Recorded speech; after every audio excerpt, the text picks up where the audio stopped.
Arthur Rimbaud, 1855-1891.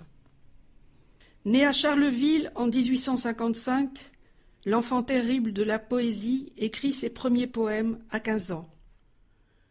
Sa fulgurante carrière de poète s'achève à 19 ans et il s'embarque dans une existence aventureuse entre l'Arabie et la Corne de l'Afrique, qui s'achèvera par sa mort à Marseille à l'âge de 36 ans. Le dormeur du Val. C'est un trou de verdure où chante une rivière, accrochant follement aux herbes des haillons d'argent, où le soleil, de la montagne fière, lui, c'est un petit Val qui mousse de rayons. Un soldat jeune, bouche ouverte, tête nue, et la nuque baignant dans le frais cresson bleu d'or. Il est étendu dans l'herbe sous la nue, pâle dans son lit vert où la lumière pleut. Les pieds dans les glaïeuls, il dort. Souriant comme sourirait un enfant malade, il fait un somme. Nature, berce-le chaudement, il a froid. Les parfums ne font pas frissonner sa narine. Il dort dans le soleil, la main sur sa poitrine, tranquille. Il a 2 trous rouges au côté droit.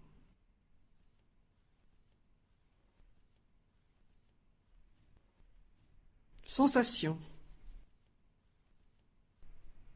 Par les soirs bleus d'été, j'irai dans les sentiers, picoté par les blés, fouler l'herbe menue. Rêveur, j'en sentirai la fraîcheur à mes pieds. Je laisserai le vent baigner ma tête nue. Je ne parlerai pas, je ne penserai rien, mais l'amour infini me montera dans l'âme, et j'irai loin, bien loin, comme un bohémien par la nature, heureux comme avec une femme. Les effarés. Noirs dans la neige et dans la brume, aux grands soupirails qui s'allument, leur cul en rond.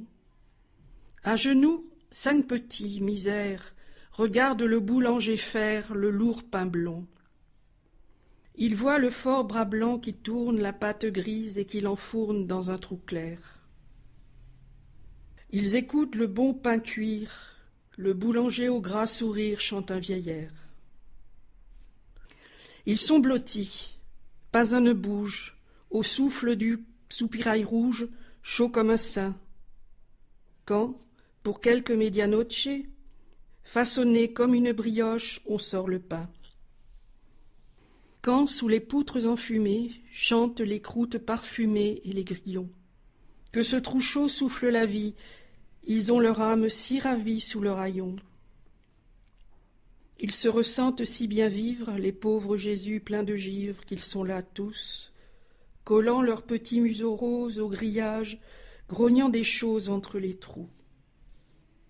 Tout bêtes, faisant leur prière et repliés vers ces lumières du ciel rouvert, si fort qu'ils crèvent leurs culottes et que leurs chemises tremblotent au vent d'hiver. Seigneur, quand froide est la prairie, quand dans les hameaux abattus, les longs angélus se sont tus, sur la nature défleurie, faites s'abattre des grands cieux les chers corbeaux délicieux.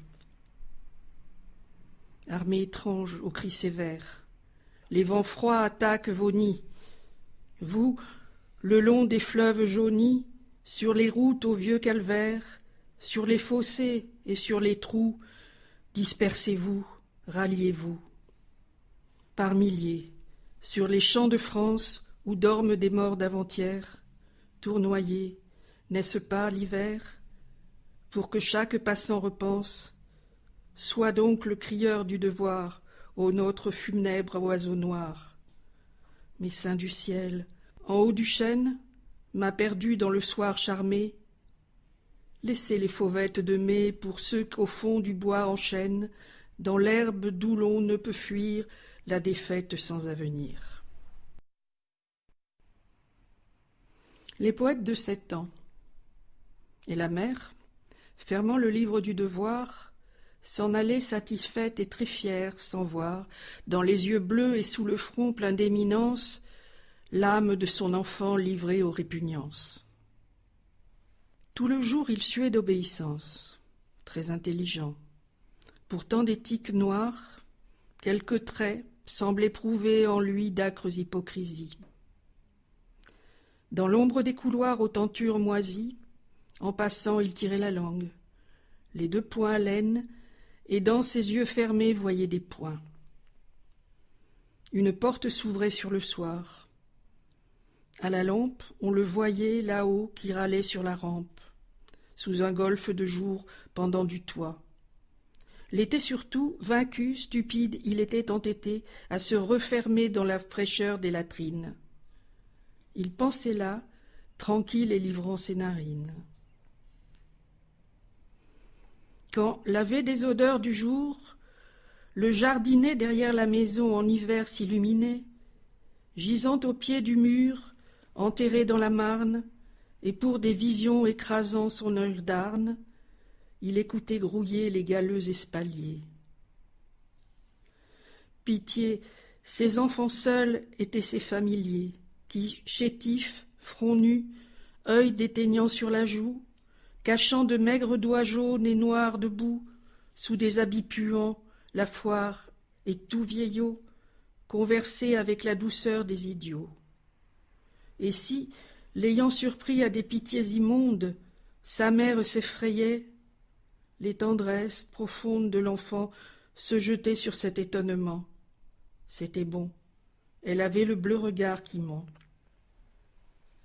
À 7 ans, il faisait des romans sur la vie, du grand désert où lui la liberté ravit. Forêt, soleil, rive, savane, il s'aidait de journaux illustrés où, rouge, il regardait des Espagnols rire, et des Italiennes, quand venait l'œil brun, folle, en robe d'indienne.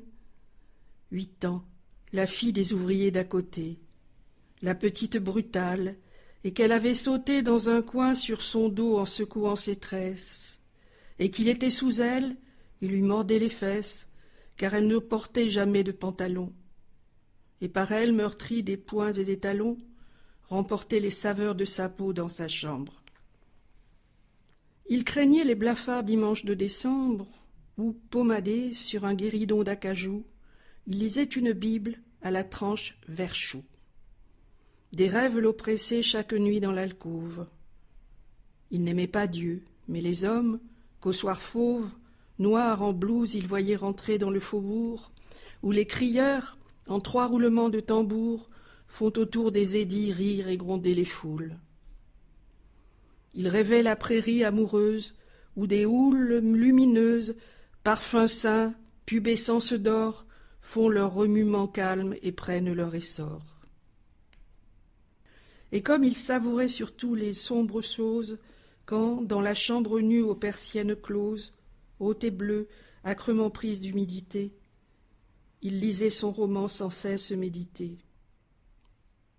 Plein de lourds ciels au creux et de forêts noyées, de fleurs de chair au bois sidéral déployé, vertige, écroulement, déroutes et pitiés, tandis que se faisait la rumeur du quartier en bas, seul et couché sur des pièces de toile écrue et pressentant violemment la voile.